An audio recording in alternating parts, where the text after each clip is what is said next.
Hello friends, ಇವತ್ತಿನ ಸಂಚಿಕೆಯಲ್ಲಿ ಏನಾಯಿತು ಅಂತ ನೋಡ್ಕೊಂಡು ಬರೋಣ ಬನ್ನಿ.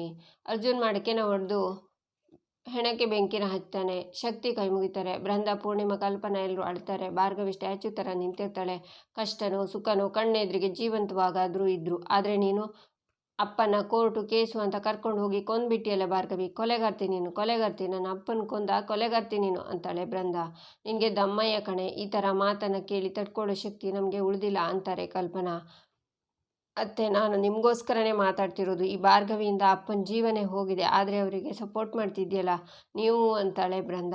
ಮೊದಲೇ ನೋವಲ್ಲಿದ್ದೀವಿ, ಉಳಿದವ್ರು ನಮ್ಮಲ್ಲಿ ಬಿರುಕು ತರೋಕೆ ನೋಡಬೇಡ ನೀನು. ಅಪ್ಪನ ಬಗ್ಗೆ ಮಾತಾಡ್ತಿದ್ಯಲೆ, ಅಣ್ಣ ನಿನ್ನಿಂದ ಎಷ್ಟು ಕೊರಗಿದ್ದಾನೆ ಅನ್ನೋದ ಮರ್ತೋಯ್ತಾ ನಿನಗೆ ಅಂತಾರೆ ಕಲ್ಪನಾ. ಕೊರಗಿದ್ದಾರೆ, ಆದರೆ ಸತ್ತಿರಲಿಲ್ಲ ಅತ್ತೆ. ಇಷ್ಟಕ್ಕೂ ನನ್ನನ್ನು ಮನೆಯಿಂದ ದೂರ ಇಟ್ಟಿದ್ದು ನೀವುಗಳು, ನಾನಲ್ಲ. ಆಯಿತು ಬಿಡಿ, ನಿಮಗೆ ಅರ್ಥ ಆಗೋ ಥರ ಬಿಡಿಸಿ ನಾನು ಮನೇಲಿದ್ದಾಗ ಅಥವಾ ಇಲ್ಲದೆ ಇದ್ದಾಗ ಈ ಥರ ಏನಾದರೂ ತೊಂದರೆ ಆಗಿತ್ತಾ ಹೇಳಿ? ಅವ್ರ ಮೈ ಮೇಲೆ ಒಂದೇ ಒಂದು ಗೀಚಾದರೂ ಬಿದ್ದಿತ್ತಾ? ಇಲ್ಲ ತಾನೆ? ಅದೇ ಮುದ್ದು ಮಾಡಿ ಬೆಳೆಸಿದ್ರಲ್ಲ ಭಾರ್ಗವಿನೇ, ಅವಳಿಂದ ಯಾವ ಸಮಸ್ಯೆ ಬಂದಿಲ್ಲ ಹೇಳಿ? ರೌಡಿಗಳು ಬಂದರು, ಸಾಲಗಾರರು ಬಂದಾಯಿತು, ನೋವು, ದುಃಖ, ಅವಮಾನ ಎಲ್ಲನೂ ಆಗಿದೆ. ಈಗ ಅಪ್ಪನ ಜೀವನೇ ಹೊತ್ಕೊಂಡು ಉರಿತಾ ಇದೆ. ಆದರೆ ಅವಳ ಪರನೇ ವಹಿಸ್ಕೊಂಡು ಮಾತಾಡ್ತಿದ್ದೀರಲ್ಲಮ್ಮ ಅಂತಾಳೆ ಬೃಂದ. ಅತಿಗೆ ಪ್ಲೀಸ್, ನಿಮ್ಮ ಹಾಗೆ ನಮಗೂ ದುಃಖ ಇದೆ. ಈ ಸಮಯದಲ್ಲಿ ಭಾರ್ಗವಿನ ದೂಷಿಸಬೇಡಿ ಅಂತಾನೆ ಅರ್ಜುನ್. ನಿನ್ನ ಅಪ್ಪ ನಿನ್ನ ಕಣ್ಮುಂದೆ ಜೀವಂತವಾಗಿದ್ದಾರೆ ಅರ್ಜುನ್, ಆದರೆ ನನ್ನ ಅಪ್ಪ ಚಿತೆಯಲ್ಲಿ ಹೊತ್ಕೊಂಡು ಉರಿತಿದ್ದಾರೆ. ನನ್ನ ನೋವು ನಿನಗೆ ಅರ್ಥ ಆಗಲ್ಲ. ಸುಮ್ಮನೆ ದಯವಿಟ್ಟು ಮಾತಾಡೋದನ್ನು ಬಿಡು. ನಾನು ಜಗಳ ಆಡ್ತಿದ್ದೀನಿ ಅಂತ ನಿಮ್ಮೆಲ್ರಿಗೂ ಅನಿಸ್ಬೋದು, ಆದರೆ ನನಗೆ ವಾಪಸ್ ಕೊಡೋಕ್ಕಾಗತ್ತಾ ಅಪ್ಪನ?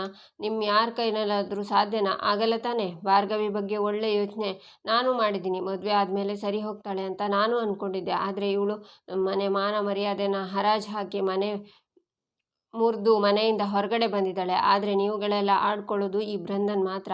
ಅಮ್ಮನ ಮುಖ ನೋಡು, ಹೆತ್ತಮ್ಮನ ತಾಳಿ ಕಿತ್ಕೊಳ್ಳೋ ಅಷ್ಟು ಕಟುಕಿ ಆಗಿಬಿಟ್ಟಿದ್ದಾಳೆ ಇವಳು. ಅಮ್ಮನ ತಾಳಿನ ಕಿತ್ಕೊಂಡು ವಿಧವೆ ಮಾಡಿಬಿಟ್ಟಿಯಲ್ಲ ಭಾರ್ಗವಿ.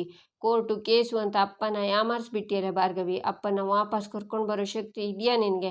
ನಿನ್ನ ಸ್ವಾರ್ಥಕ್ಕೆ ಅಪ್ಪನ ಕಿತ್ಕೊಂಡಿಯಲ್ಲೇ. ಏನು ಸಾಧಿಸಿದೆ ಈಗ, ಏನು ಸಾಧಿಸಿದೆ ಅಂತಾಳೆ ಬೃಂದ. ಈಚೆ ಶಕುಂತಲ ದೇವ್ರ ಮುಂದೆ ಕೈ ಮುಗಿದು, ದೇವ್ರಂಥ ಮನುಷ್ಯ ಅವನು. ರವೀಂದ್ರಂಗೆ ಇಂಥ ಸಾವು ಬರಬಾರ್ದಾಗಿತ್ತು.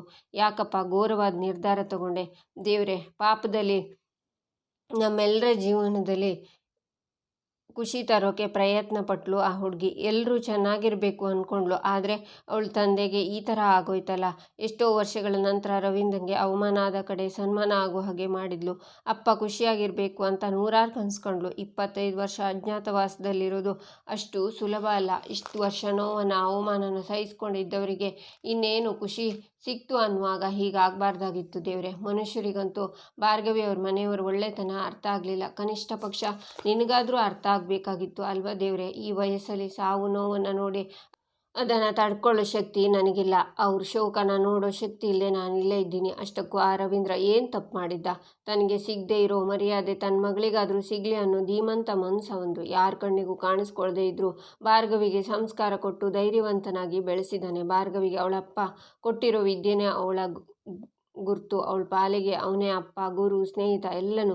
ದೇವರೇ, ಇವತ್ತು ಅವಳ ಪ್ರಪಂಚನೇ ಅವಳಿಂದ ದೂರ ಆಗಿಬಿಟ್ಟಿದೆ. ಈ ಆಘಾತದಿಂದ ಅವಳು ಯಾವುದೇ ಆತುರದ ನಿರ್ಧಾರ ತಗೊಳ್ಳದೇ ಇದ್ರೆ ಅಷ್ಟೇ ಸಾಕು ದೇವರೇ. ಅವಳನ್ನು ನೀನೇ ಕಾಪಾಡಬೇಕು ಅಂತಾರೆ. ಈಚೆ ಒಬ್ಬರು, ಇವಳು ದುಃಖದಲ್ಲ ಒಂದು ನ್ಯಾಯ ಐತೆ. ಈ ವಯಸ್ಸಲ್ಲಿ ಕೇಸು ಗೀಸು ಅಂತ ಕೋರ್ಟಿಗೆ ಕರ್ಕೊಂಡು ಹೋಗಬಾರ್ದಾಗಿತ್ತು ಅಂತಾರೆ. JP ಪಾಟೀಲ್ ವಿರುದ್ಧ ನಿಂತೆ, ಅವ್ರ ವಿರುದ್ಧ ನಿಂತು ಗೆದ್ದೆ. ಅವ್ರ ವಿರುದ್ಧ ಗೆದ್ದೆ ಅಂತ ಬಲೆ ಬೀಗ್ದೆ ಅಲ್ವಾ? ಈ ನಿನ್ನ ಗೆಲುವಿನಿಂದ ಅಪ್ಪನ ವಾಪಸ್ ಕೊಡೋಕ್ಕಾಗುತ್ತಾ? ನಿನಗೆ ಒಂದೇ ಒಂದು ರಾತ್ರಿಲಿ ನಮ್ಮ ಇಡೀ ಬದುಕನ್ನು ಬೀದಿಗೆ ತಂದು ಬಿಟ್ಟಿಯಲ್ಲ ಭಾರ್ಗವಿ.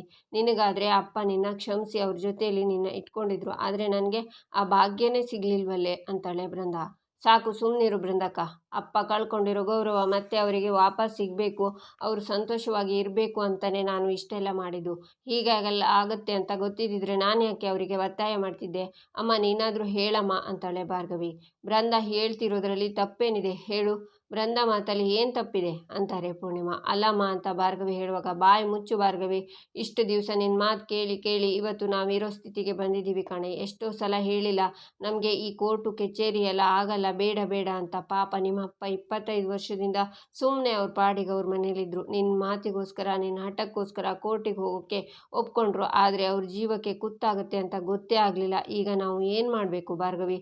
ಹೇಗೆ ಬದುಕಬೇಕು? ಅವ್ರು ಇಲ್ಲದೆ ನಾನು ಹೇಗೆ ಬದುಕಲಿ?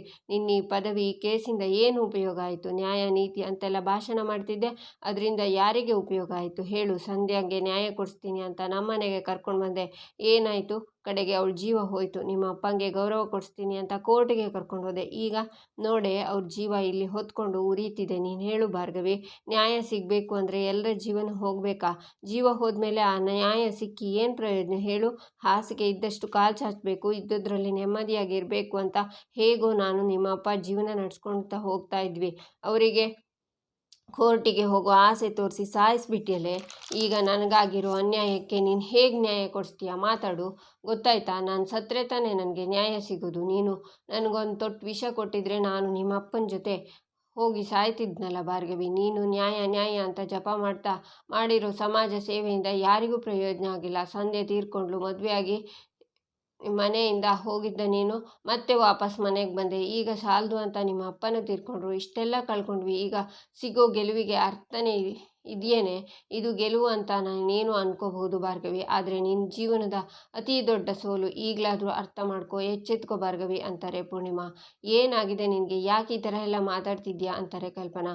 ಮಾತಾಡ್ತೀನಿ ಕಲ್ಪನಾ, ಎಲ್ಲ ನಾನು ಇವತ್ತೇ ಮಾತಾಡ್ತೀನಿ. ನಾಳೆ ಇದನ್ನೆಲ್ಲ ಹೇಳೋದಕ್ಕೆ ನಾನು ಇರ್ತೀನೋ ಇಲ್ವೋ ಗೊತ್ತಿಲ್ಲ. ಒಂದಲ್ಲ ಒಂದಿನ ನಮಗೆ ಈ ಪರಿಸ್ಥಿತಿ ಬರುತ್ತೆ ಅಂತ ನೀನೇ ಹೇಳಿದ್ದೆ ಅಲ್ವ ಕಲ್ಪನಾ? ಅದನ್ನ ನಾನು ಬುದ್ಧಿ ಇಲ್ಲದೆ ಇವಳು ಮಾತು ಕೇಳಿಬಿಟ್ಟೆ. ದೇವ್ರೆ, ಯಾಕಪ್ಪ ಇಂಥ ಗತಿ ಕೊಟ್ಟೆ? ಇನ್ನೀ ಕಣ್ಣಲ್ಲಿ ಏನೇನು ನೋಡಬೇಕು? ಬೃಂದ ಹೇಳ್ತಿರೋದು ನಿಜ. ನನ್ನ ಕಣ್ಣಿಗೂ ನೀನೇ ಅವಳನ್ನು ಕೊಂದಿರೋ ಕೊಲೆಗಾರ್ತಿ ಥರ ಕಾಣಿಸ್ತಿದ್ಯಾ ಅಂತಾರೆ ಪೂರ್ಣಿಮಾ. ಅಮ್ಮ, ನಾನು ಅಪ್ಪನ ಪುಟ್ಟಿ ಅಮ್ಮ. ಅವ್ರು ನನ್ನ ಕೈ ಹಿಡಿದು ನಿಲ್ಲಿಸಿದವರು. ನಾನು ತಲೆ ಎತ್ತಿ ನಿಲ್ಲೋ ಹಾಗೆ ಮಾಡಿದವರು ಅಮ್ಮ. ಅವರು ಈ ಜೀವನ ಎಲ್ಲ ಅವ್ರು ಕೊಟ್ಟಿರೋ ಭಿಕ್ಷೆ. ಅಪ್ಪನಿಗೆ ಕೆಟ್ಟದಾಗಲಿ ಅಂತ ಕನಸಲ್ಲೂ ಬಯಸೋಳಲ್ಲ ನಾನು. ಗೊತ್ತಿಲ್ಲದೆ ಆಗಿರೋ ತಪ್ಪನ್ನು ದಯವಿಟ್ಟು ಕ್ಷಮಿಸ್ಬಿಡಮ್ಮ ಅಂತಾಳೆ ಭಾರ್ಗವಿ. ಗೊತ್ತಿದ್ದೋ ಗೊತ್ತಿಲ್ಲದೇನೋ ಇವತ್ತು ನಿಮ್ಮ ಅಪ್ಪ ಹೆಣವಾಗಿ ಚಿತೆಯಲ್ಲಿ ಉರಿತಿದ್ದಾರೆ. ಈ ಸತ್ಯ ಯಾವತ್ತೂ ಬದಲಾಗಲ್ಲ ತಾಯಿ. ನಾನು ಕೇಳೋ ಒಂದು ಮಾತನ್ನು ನಡೆಸ್ಕೊಡ್ತೀಯಾ ಅಂತಾರೆ ಪೂರ್ಣಿಮಾ. ಅದೇನು ಅಂತ ಹೇಳಮ್ಮ. ನನ್ನ ಪ್ರಾಣನ ಒತ್ತೆ ಇಟ್ಟಾದರೂ ನಾನು ನಡೆಸ್ಕೊಡ್ತೀನಿ ಅಂತಾಳೆ ಭಾರ್ಗವಿ. ಇದನ್ನೇ ನಾನು ಬೇಡ ಅಂದಿದ್ದು. ಸಂಧ್ಯನ ಕಳ್ಕೊಂಡ್ವಿ, ನಿಮ್ಮ ಅಪ್ಪನ ಕಳ್ಕೊಂಡ್ವಿ, ಇಷ್ಟಾದರೂ ನೀನು ಸಾಯೋ ಮಾತೇ ಆಡ್ತೀಯಲ್ಲ.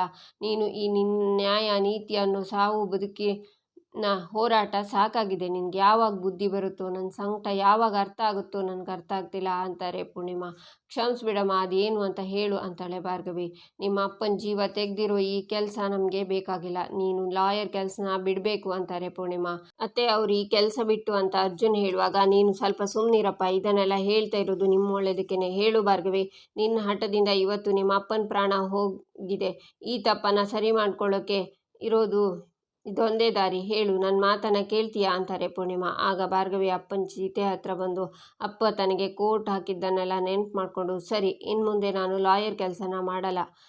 ನೀನೇ ಹೇಳುವವರೆಗೂ ನಾನು ಕೋರ್ಟ್ಗೂ ಹೋಗಲ್ಲ, ಕೋರ್ಟನ್ನು ಹಾಕಲ್ಲ. ಲಾಯರ್ ಆಗಿ ಯಾವ ಕೇಸನ್ನು ನಾನು ಹೋರಾಡಲ್ಲ. ಅಪ್ಪನ ಮೇಲೆ ಆಣೆ ಅಂತ ಚಿತೆಗೆ ಕೈ ಹಿಡಿದು ಪ್ರಮಾಣನ ಮಾಡ್ತಾಳೆ ಭಾರ್ಗವಿ.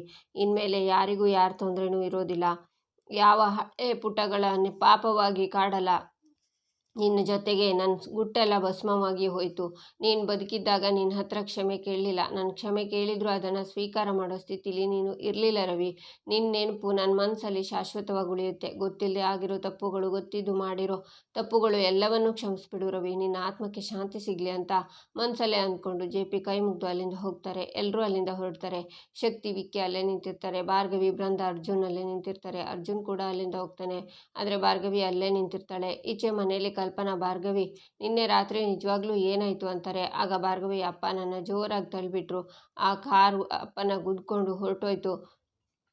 ಅದು ನಿಜವಾಗ್ಲೂ ಆಕ್ಸಿಡೆಂಟಾ ಅಥವಾ ಬೇರೆ ಯಾರಾದರೂ ಬೇಕು ಅಂತ ಮಾಡಿದಾರ ಅಂತ ನನಗೆ ಮನಸ್ಸಲ್ಲಿ ಕಾಡ್ತಾ ಇದೆ ಅಂತಾರೆ ಪೂರ್ಣಿಮಾ. ಅಲ್ಲ ಅಮ್ಮ ಅಂತ ಭಾರ್ಗವಿ ಹೇಳುವಾಗ ಪೂರ್ಣಿಮಾ ಭಾರ್ಗವಿ ಕೆನ್ನೆಗೆ ಬಾರಿಸಿ, ಮುಚ್ಚ ಬಾಯಿ, ನಿನ್ನೆ ನಡೆದಿದ್ದು ಆಕ್ಸಿಡೆಂಟ್. ಪೊಲೀಸು ಇದನ್ನು ಹೇಳಿದ್ದಾರೆ. ನಾನು ಇದನ್ನೇ ನಂಬ್ತೀನಿ. ಕೋರ್ಟು ಕೇಸು ಅಂತ ಹೋದರೆ ಈ ಸಲ ನಾನು ಸುಮ್ಮನೆ ಇರಲ್ಲ ಭಾರ್ಗವಿ ಅಂತಾರೆ ಪೂರ್ಣಿಮಾ. ಇಲ್ಲಿಗೆ ಈ ಸಂಚಿಕೆ ಮುಕ್ತಾಯವಾಗುತ್ತೆ. ಮುಂದಿನ ಸಂಚಿಕೆಗಾಗಿ ನಮ್ಮ ಚಾನಲನ್ನು ನೋಡಿ ಸಬ್ಸ್ಕ್ರೈಬ್ ಮಾಡಿ, ಲೈಕ್ ಮಾಡಿ, ಸಪೋರ್ಟ್ ಮಾಡೋದನ್ನು ಮರಿಬೇಡಿ.